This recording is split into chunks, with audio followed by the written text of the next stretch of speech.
നമ്മുടെ ഇൻഗ്രീഡിയൻസ് നോക്കാം. നമ്മളിപ്പോൾ ഒരു 300 ഗ്രാം ബീൻസ് ഇതുപോലെ തിക്നെസ് കുറച്ച് തിന്നായിട്ട് കട്ട് ചെയ്തെടുത്തിട്ടുണ്ട്. അതുപോലെ തന്നെ 50 ഗ്രാം വൻപയർ വേവിച്ചെടുത്തിട്ടുണ്ട്. അതിലേക്ക് ഒരു 5 ടേബിൾ സ്പൂൺ വരെ തേങ്ങ ചേർക്കാം. പിന്നെ വേണ്ടത് 4-5 ഉള്ളി, 2-3 പച്ചമുളക്, കറിവേപ്പില, കുറച്ച് ജീരകപ്പൊടിയൊക്കെയാണ്. അപ്പോൾ നമുക്ക് ആദ്യം ഈ ഉള്ളി ഒന്ന് നീളത്തിൽ കട്ട് ചെയ്തെടുക്കാം. ഉള്ളിക്ക് പകരം ഒരു ചെറിയ സവോള ചേർക്കണമെങ്കിൽ ചേർക്കാം. ടേസ്റ്റ് കൂടുതൽ ഉള്ളി ചേർക്കുമ്പോഴാണ്, അതുകൊണ്ടാണ് ഞാൻ ഉള്ളി എടുത്തിട്ടുള്ളത്. അപ്പോൾ ആദ്യം ഉള്ളി കട്ട് ചെയ്ത് വെച്ചിട്ട് നമുക്ക് ബാക്കിയുള്ള കാര്യങ്ങൾ ചെയ്യാം. അപ്പോൾ ബീൻസൊക്കെ നന്നായിട്ട് കഴുകി വൃത്തിയാക്കിയിട്ട് കട്ട് ചെയ്ത് വെക്കുക. പയറും വേവിച്ച് വെക്കുകയാണെങ്കിൽ നമുക്ക് വേഗം തന്നെ ഈ ഒരു തോരൻ റെഡിയാക്കി എടുക്കാം. ഇപ്പോൾ നമ്മളൊരു പാൻ ചൂടാക്കാൻ വെച്ചിട്ട് അതിലേക്ക് വെളിച്ചെണ്ണ ചേർത്ത് കൊടുക്കാൻ പോവാണ്. വെളിച്ചെണ്ണയിൽ തന്നെ ഈ ഒരു റെസിപ്പി ചെയ്യണം.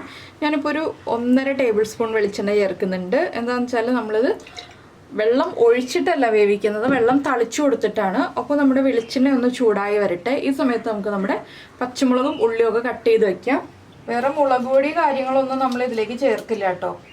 ഈ ഒരു പച്ചമുളകിൻ്റെ എരിവ് ഉണ്ടാവുള്ളൂ. അപ്പോൾ നിങ്ങൾക്ക് എത്ര പച്ചമുളക് വേണം എന്നുള്ളതനുസരിച്ച് എരിവിനനുസരിച്ച് ചേർത്ത് കൊടുക്കാം.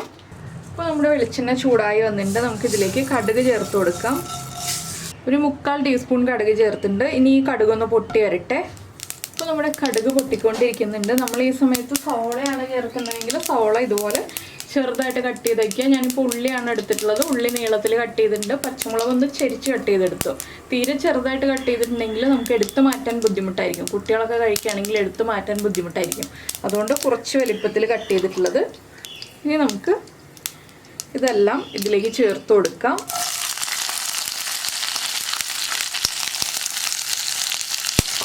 ഒന്ന് ഇളക്കി മിക്സ് ചെയ്തെടുക്കുക. ഒരുപാട് ഉള്ളിയൊന്നും കുക്കായി പോകണ്ട കേട്ടോ. അതിന് മുന്നേ തന്നെ നമുക്ക് ബാക്കിയുള്ള കാര്യങ്ങൾ ആഡ് ചെയ്യാം. നമ്മുടെ തേങ്ങ ചിരവിയത് നമുക്ക് ചേർത്ത് കൊടുക്കാം. ഇതിലേക്ക് തന്നെയാണ് നമ്മൾ നമ്മുടെ ബീൻസ് ചേർത്ത് കൊടുക്കാൻ പോകുന്നത്. ഒന്ന് ഇളക്കി മിക്സ് ചെയ്തിട്ട് ഞാൻ ബാക്കിയുള്ള ബീൻസ് ചേർക്കുന്നുള്ളൂ. ഒന്ന് നന്നായിട്ട് മിക്സ് ആയി കിട്ടാൻ എളുപ്പത്തിനാണ് ഇതുപോലെ 2 പ്രാവശ്യമായിട്ട് ബീൻസ് ചേർത്ത് കൊടുക്കുന്നത്. അപ്പോൾ ഇതിൽ തേങ്ങയുടെ അളവ് നിങ്ങൾക്ക് തീരുമാനിക്കാം. അതുപോലെ പയറിൻ്റെ അളവും തീരുമാനിക്കാം കേട്ടോ. പയർ കൂടുതൽ വേണമെന്നുണ്ടെങ്കിൽ കൂടുതൽ ചേർക്കാം, കുറവ് മതിയെന്നുണ്ടെങ്കിൽ കുറവ് ചേർക്കാം. ചെറുപയർ വേണമെന്നുണ്ടെങ്കിൽ ചെറുപയർ ചേർക്കാം. അപ്പോൾ ഇതിലേക്ക് നമുക്കിനി ഉപ്പ് ചേർത്ത് കൊടുക്കാം. ബീൻസിന് ആവശ്യമായിട്ടുള്ള ഉപ്പ്, പയറിൽ ഞാൻ ഉപ്പ് ചേർത്തതാണ്. പിന്നെ നമ്മൾ ചേർക്കുന്നത് നമ്മുടെ ജീരകം പൊടിച്ചു വെച്ചിരിക്കുന്നതാണ്. ചെറിയ ജീരകം അല്ലെങ്കിൽ നല്ല ജീരകം, നമ്മുടെ ക്യുമിൻ സീഡ്സ്, അതൊരു 1/4 ടീസ്പൂൺ ചേർത്തിട്ടുണ്ട്. ഇനി ഇതെല്ലാം ചേർത്ത് വീണ്ടും ഇളക്കി കൊടുക്കുക. ഈ പയർ ചേർക്കാതെയും ഇങ്ങനെ തന്നെ ഈ ഒരു തോരൻ ഉണ്ടാക്കാം. പയർ ചേർത്തിട്ട് ഉണ്ടാക്കുകയാണെങ്കിൽ കൂടുതൽ ടേസ്റ്റ് ഉണ്ടാവും. നന്നായിട്ടൊന്ന് ഇളക്കിയിട്ട് നമുക്ക് അടച്ചു വയ്ക്കാം.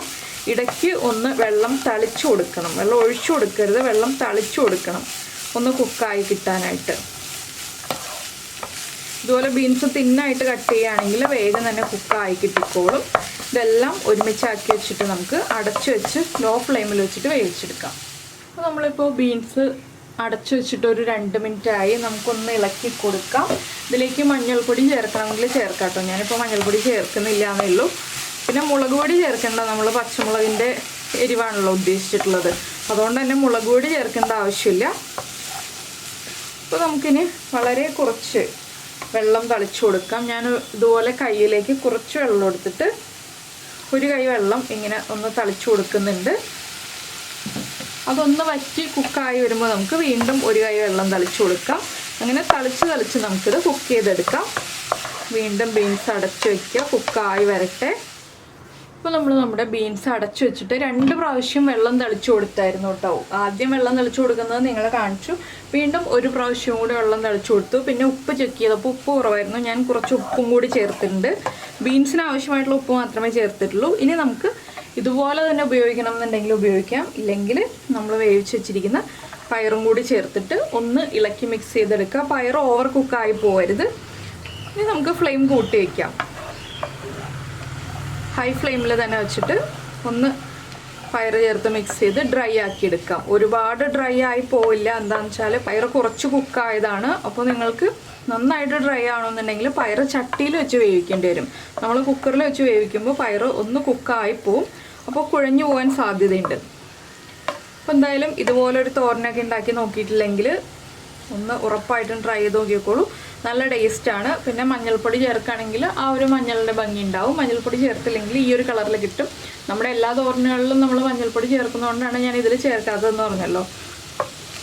അപ്പോൾ എന്തായാലും നിങ്ങൾക്ക് എല്ലാവർക്കും ഈ ഒരു റെസിപ്പി ഇഷ്ടമായിട്ടുണ്ടാവുമെന്ന് വിചാരിക്കുന്നു. ഇഷ്ടമായിട്ടുണ്ടെങ്കിൽ നമ്മുടെ വീഡിയോയുടെ താഴെ ഒന്ന് കമൻറ്റ് ചെയ്യാനും ലൈക്ക് ചെയ്യാനും ഒന്നും മറന്നു പോരുത് കേട്ടോ. പിന്നെ അതാ ഇതുപോലെ നീക്കി നോക്കുമ്പോൾ ചെറിയ അളവിൽ വെള്ളം ഉണ്ടെന്നുണ്ടെങ്കിൽ, ഇതുപോലെ ചെറുതായിട്ട് വെള്ളം ഉണ്ടെന്നുണ്ടെങ്കിൽ ഒന്ന് സ്പ്രെഡ് ചെയ്തിട്ടിട്ട് വെള്ളം വറ്റിച്ചെടുക്കുക. ആ വെള്ളം വറ്റി കിട്ടുമ്പോഴാണ് നമുക്ക് നമ്മുടെ തോരന് നല്ല ടേസ്റ്റ് ഉണ്ടാകുന്നത്. പിന്നെ ഉപ്പൊക്കെ ചെക്ക് ചെയ്യുമ്പോൾ പയർ ചേർത്ത് കഴിഞ്ഞിട്ട് ഉപ്പ് കുറവാണെങ്കിൽ ഉപ്പ് ചേർത്ത് കൊടുക്കുക. എരിവ് കുറവാണെങ്കിൽ കുറച്ചുകൂടി പച്ചമുളകൊന്ന് സ്പ്ലിറ്റ് ചെയ്തിട്ടോ ചെരിച്ച് കട്ട് ചെയ്തിട്ടോ ചേർത്ത് കൊടുക്കാം. അതിനുശേഷം ഒന്ന് ഇളക്കി മിക്സ് ചെയ്ത് അടച്ചു വയ്ക്കുക. അത്രയേ ഉള്ളൂ.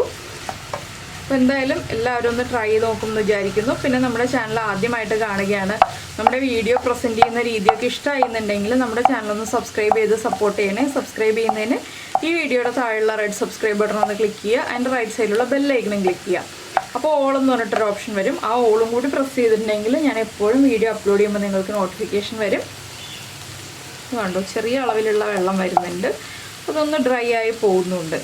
അപ്പോൾ നിങ്ങളിതുപോലെ വ്യത്യസ്തമായ രീതിയിൽ എന്തെങ്കിലും തോരനുകളൊക്കെ ട്രൈ ചെയ്യാറുണ്ടെങ്കിൽ അതും കൂടി നമ്മുടെ വീഡിയോയുടെ താഴെ ഒന്ന് കമൻറ്റ് ചെയ്യണേ. എങ്ങനെ ഉണ്ടാവാറുണ്ട് ആ റെസിപ്പി, ഏതൊക്കെ റെസിപ്പികളാണ് ചെയ്യാറുള്ളതെന്നുള്ളത്.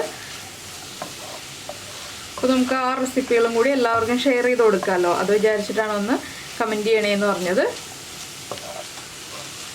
അപ്പോൾ എന്തായാലും ഇതൊന്ന് ഡ്രൈ ആയി വരട്ടെ.